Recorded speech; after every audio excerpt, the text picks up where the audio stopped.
Annihilation. Annihilation. Annihilation. Annihilation. Annihilation. Annihilation. Annihilation. 1 minute at a time. Where does your time loop begin? Is your present measured by a bad day or good? If today is to echo, what tone would it take? Who would you eventually be? Step into a time capsule, a bright and joyful moment from a day so long ago. Do you change it? Do you warn yourself? Do you let the past be the past, and the days between be the days between? Always as they were, always as they are. Where does your time loop begin, if you get to choose?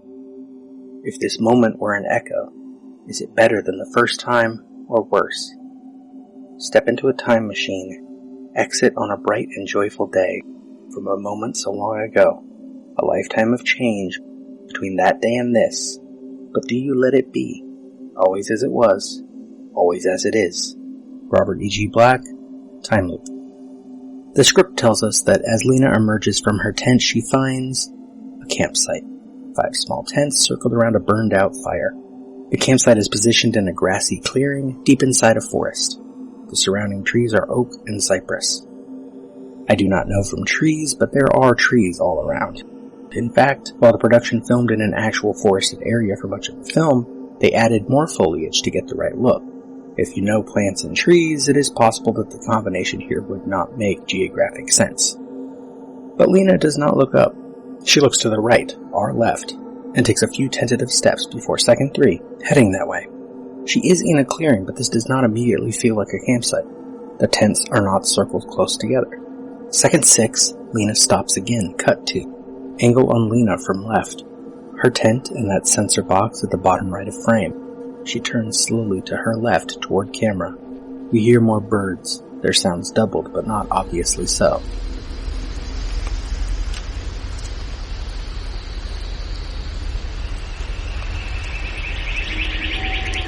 A musical cue. Second 14, cut to. Angle from behind Lena. She looks up at the sunlight beyond a large tree. The script tells us, looking up, the sun and clouds are seen through the familiar mirage-like distortion, as if the shimmer is like a dome structure which we are now inside. We hear the other women before we see them. Thorensen, off-screen, and then we get some real meals. Second 22, angle on Lena from her left as she turns toward the sound. Thorensen, off-screen, continued, spaghetti. The camera pulls back from Lena, and second 24, reverse angle, Shepard crouched, Thorensen standing beside her. 2 tents just behind them to the right, one farther off to the left. Thorensen, uncharacteristically, wears a long-sleeve hoodie under her uniform jacket, the hood up. Shepard, despite the rain, does not. Thorensen, continued. Here's Radek's vegetable crackers. Thorensen drops the brown packet in her hand onto the ground. A plant blocks the view a little, but as the camera moves in, we can tell they are taking an inventory of a growing pile of food packets. Thorensen looks at another packet. Thorensen, continued. Wow, cornbread, that's not so bad. She drops that packet onto the pile. The script tells us, just in front of Lena, Thorensen and Shepard sit surrounded by packets of food. A little distance away, Radek is looking at a piece of electronic equipment. Radek is not yet in frame. Dr. Ventress is nowhere to be seen. Second 30, Lena enters from right of frame. Thorensen notices her approaching and looks up. Smash cut to an odd angle, though it is helpful in mapping the campsite.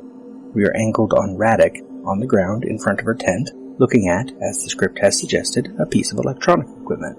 She wears headphones. If you are interested, their tents are MacPac Olympus tents. Because of a typo, I referred to them before as Marpac. The logo is visible on the front of Radek's tent. She also does not have this tunnel-style tent fully formed. The front arch leads back instead of forward. Maybe she paused in the middle of taking it down. Maybe she just liked the rain falling on the door by her head as she slept. Thorensen, off-screen. Oh, you're finally awake. Lena enters frame from left, and the geography is clear. Radek, Shepard, and Thorensen group their tents close together. Radek's facing Shepard's and Thorensen's. Ventress's tent is the one we saw in the distance a moment ago, and Lena's is a good distance back. The trampled grass and clearing suggests a trail, perhaps. Ventress's tent has the advanced position. Lena's the tail. Radek looks up at Lena passing. Lena, off-screen. Gotta give me a second. Angle on Lena, the sun behind her and to the left, which does not match the angle she had just been looking toward it. That should be to the right now. She walks toward camera, but camera tracks with her. Lena, I'm a little disoriented. Lena looks around. Second 37, angle on Shepard. She has a food packet in hand. Thornton, behind her, head out of frame, tries to shake something off of her hand. Shepard, join the club. Shepard sets the packet down. Cut 2, angle on Thornton. About 80 degrees to the left of that last shot, another odd cut. But in this particular scene, such cuts work because the women are disoriented as well. Thornton is still trying to get something off of her hand. Thornton, you don't remember setting up camp, do you? And Thornton looks to her right. Though the previous angle on Shepard could and maybe should have included it, Lena has walked past Thornton and Shepard. More disorientation for us. Second 41, angle from behind Lena. A glimpse of yellow beyond the green in front of her means she is walking in the same general direction she was, toward Ventress's tent. A direct line should have definitely put her in Shepard's angle, and she should not have been past Thornton yet at the pace she has been moving. But maybe that is the point, and not just for the disorientation. Like the hypnosis bit from the books for entering the Shimmer, the film does not contradict what I am about to offer, but also does not include it. I have a personal history with time loops, having written many times about them at the Groundhog Day Project. Sometimes I see them when they are not necessarily there. But imagine, these angles that do not match, the direction of the sunlight as Lena gets her bearings, this clearing that has seen far more use than just one night, these are evidence of, well, not a time loop exactly, but an explorer loop. Ventress, Lena, Thornton, Shepard, Radek enter the Shimmer, set up camp at this location somewhere around 4 months ago. They pack up and march to Fort Maya, have their interpersonal squabbles, their tragedies. Eventually, maybe, 1 or 2 of them reach the lighthouse. But whatever happens there, however they come to their respective ends, new Ventresses, Lena's, Thornton's, Shepard's, Radek's are born from the Shimmer's refraction somewhere close to where they entered. Or maybe this campsite is a good distance in. They set camp again because this clearly looks like a good spot to do so. Lena sets her tent in that same spot every time, leaving a clear, trampled space with overgrowth on either side, and each time it looks like an even better place to fit her tent. It is as if that spot were made for her tent, made for her to wake up from that same dream about being in bed with Daniel, that same memory, to find herself in this clearing, in this forest, on a trek to Fort Maya, and then the abandoned town, and then the lighthouse. 2 pieces of evidence. One from Jeff Vandermeer's novel, one from the behind-the-scenes design team. From the novel, quote, I had the distant sense of the weight of my gun dropping to the floor, my flashlight shaking in my hand, though somehow I held on to it. I could not believe what I was staring down at, and I felt lost. The trap door opened onto a space about 15 feet deep and 30 feet wide. The psychologist had clearly been here, for her knapsack, several weapons, bottles of water, and a large flashlight lay off to the left side. But of the psychologist herself, there was no sign. No, what had me gasping for breath, what felt like a punch in the stomach as I dropped to my knees, was the huge mound that dominated the space, a kind of insane midden. I was looking at a pile of papers with hundreds of journals on top of it, just like the ones we had been issued to record our observations of Area X, each with a job title written on the front, each, as it turned out, filled with writing. Many, many more than could possibly have been filled by only 12 expeditions. Can you really imagine what it was like in those first moments, peering down into that dark space and seeing that? Perhaps you can. Perhaps you're staring at it now. End quote. The novel is the biologist's journal. Each member of those 12 expeditions is supposed to keep one. Now, there are 2 potential implications in the size of that pile of journals. 1, there have been far more than just 12 expeditions. 2, however many expeditions as there have been, they repeat. Area X, the Shimmer, duplicates and refracts. By the end of the film, Lena has been altered by the Shimmer. She has the tattoo that Thornton had, that Meyer had. She has that glow in her eyes that duplicate Kane has. But she wins her dance battle with her duplicate in the lighthouse. So she was altered by simply being inside the Shimmer, or she was already a duplicate in this minute, emerging from her tent, time and time again every 2 to 3 days for 4 months. Disoriented, wanting only to find answers in the Shimmer regarding her husband because she owes him, because she needs that redemption, and eventually this leads her to the lighthouse. Or maybe she is killed by the bear some of these times, or killed by Thornton, And Shepard reaches the lighthouse, faces a duplicate of herself and some attempt at redemption for having lost her daughter. Or Radek reaches the lighthouse. Or Thorensen. Or Ventress reaches the lighthouse alone. Not a loop in time per se, but effectively the same. Groundhog Day Project, Day 40, Where Would You Like to Be? I wrote about Nietzsche's notion of eternal recurrence. Quote, "It's a way of measuring each and every one of our actions. We cannot isolate the present, cannot think that this is just one-time thing. I'll do it this time and be good tomorrow. With eternal recurrence, this particular day will come again. So what we choose to do will not only have immediate consequences, but we will have to repeat the same decision over and over again." This is how Nietzsche describes eternal recurrence in Will to Power. Quote, "To endure the idea of the recurrence, one needs freedom from morality, new means against the fact of pain, pain conceived as a tool, as the father of pleasure. There is no cumulative consciousness of displeasure.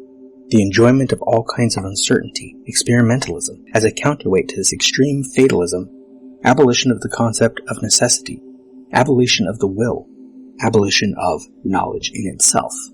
End quote. Of course, Phil Connors doesn't experience the pure repetition of Nietzsche's idea. Michael Faust at Philosophy Now suggests that Phil is experiencing something more like Guy Deleuze's interpretation of eternal recurrence. Nietzsche's concept involves the repetition of the same exact events over and over again. As Pythia wrote in Battlestar Galactica, all this has happened before, all this will happen again. But with Deleuze's version, each return of events, quote, "selects the life-enhancing while rejecting the life-denying, leading to each iteration being more affirmative than the last," end quote. According to Faust. Faust does point out that Groundhog Day does not wholly fit with this version either, as Phil's journey clearly does not take a strictly improving route. Phil's experience involves neither the return of the identical, nor a constantly affirming repetition, and really this is because Phil's journey is not, however much I may regularly argue otherwise, all of ours. It is not a universal journey except in the abstract. On screen, it is solely Phil's journey, so the level of affirmation possible from one iteration into the next comes from Phil, from where he is in his larger journey. Rubin originally imagined Groundhog Day as, quote, "a young man's journey through life like Siddhartha. A 28-year-old man mired in a life of shallow relationships and superficial aspirations was perfectly understandable to me as a similarly aged man when I wrote it. I never felt those things particularly described me, but I sure knew a lot of people like that." When Bill Murray was cast, the description late 20s no longer applied. What's interesting, though, is that the story works just as well describing a man approaching middle age, dealing with what he thinks he wants out of life and coming to realize what's truly meaningful for him. End quote. And despite what I just said, the story works just as well describing any of us at any time, and it tells me that I am the sum of all my parts. The way to improve who I am in the present is to make sure the positive parts outnumber the negative. Not necessarily to destroy the negative or to, as Nietzsche puts it, quote, "wage war against what is ugly," end quote, but to affirm the positive, affirm love and camaraderie and all the good things in life. Like Phil Connors coming to abhor his own existence, I could become, quote, "an angry spectator of all that is past," end quote. Another line from Nietzsche. And like Phil, the one true statement I might be able to say about myself is, I don't even like myself, but I can choose not to. Rather than face all those slaps, I don't have to cheat my way toward perfection only to find it isn't real. End quote. The point is not that everything repeats and you can improve it. As I understand it, the point is that you should make every decision as if you will have to make that same decision time and time again, and you will always make the same choice. The results will always be the same. Lena will always have cheated on her husband.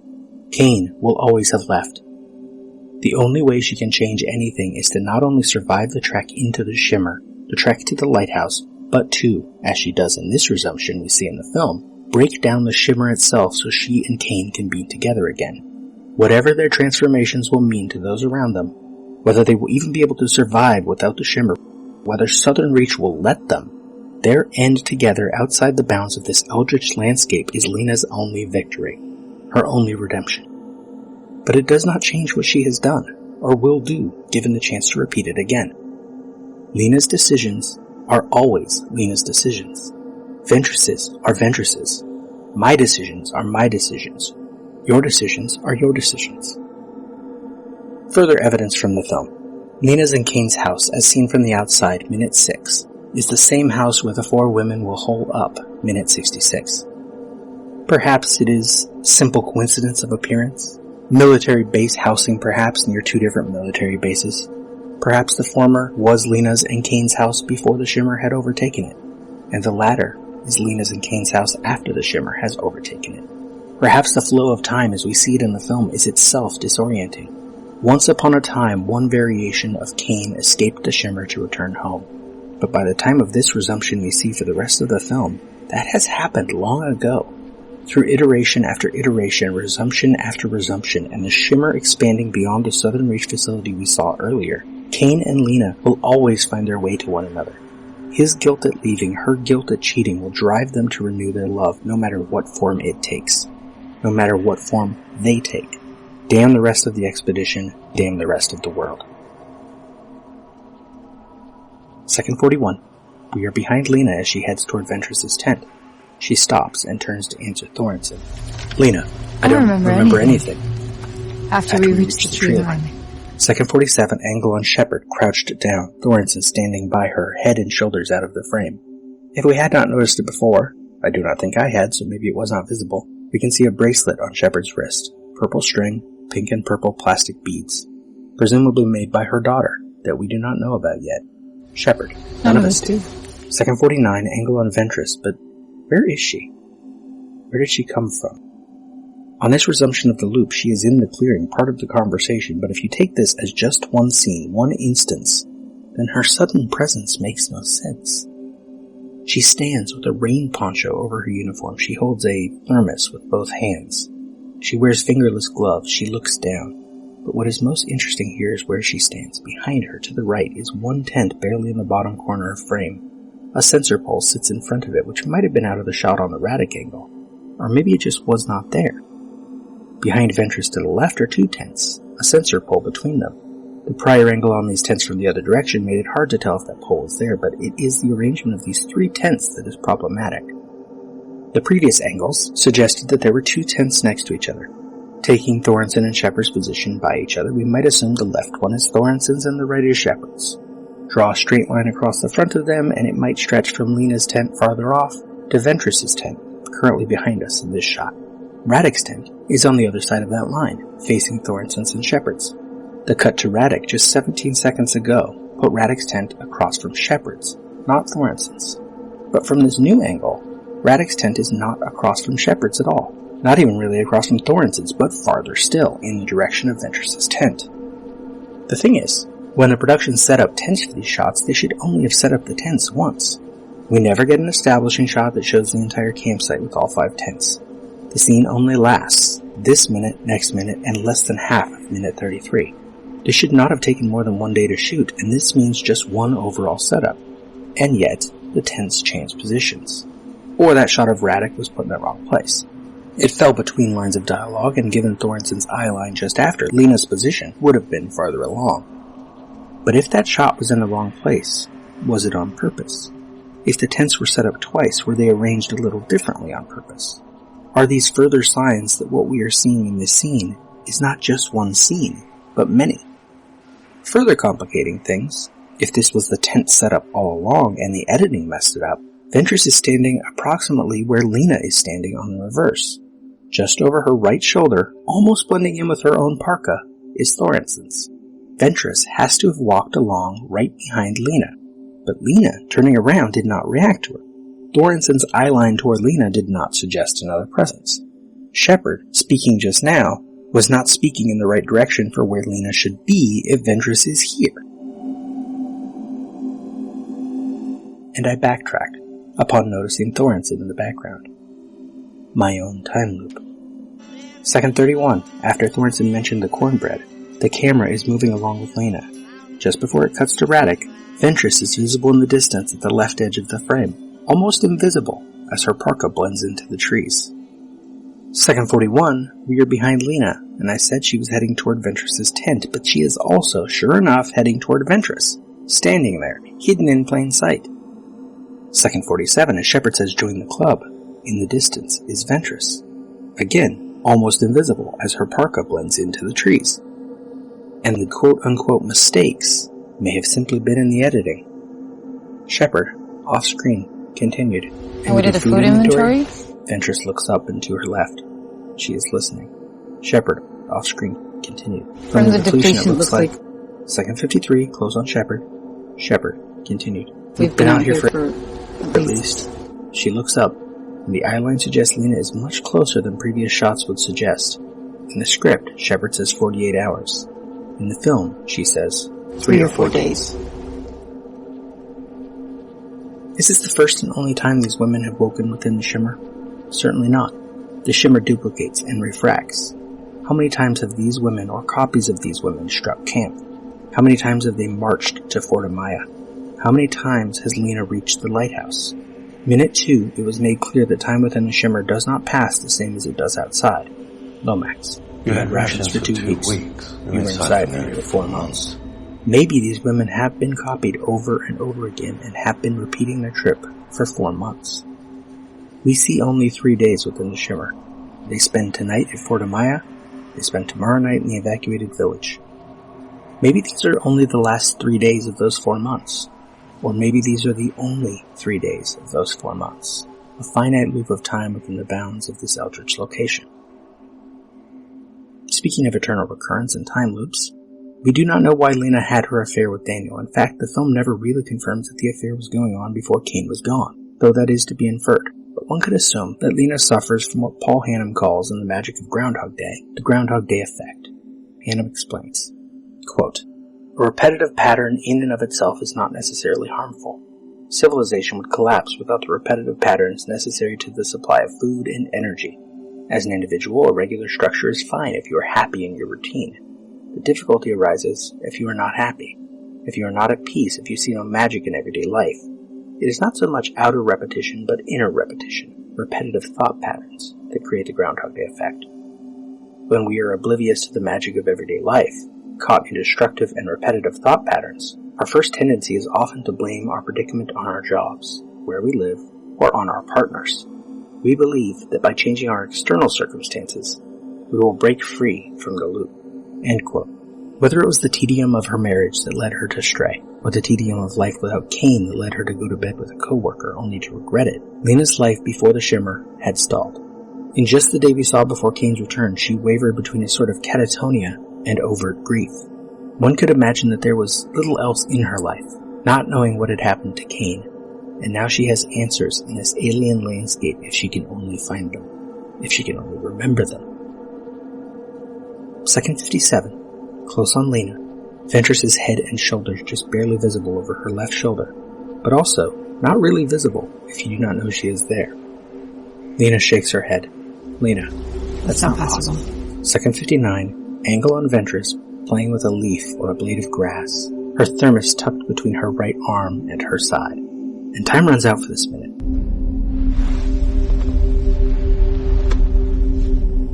We spoke. What was it we said? Wordlessly watching, he waits by the window and wonders at the empty place inside.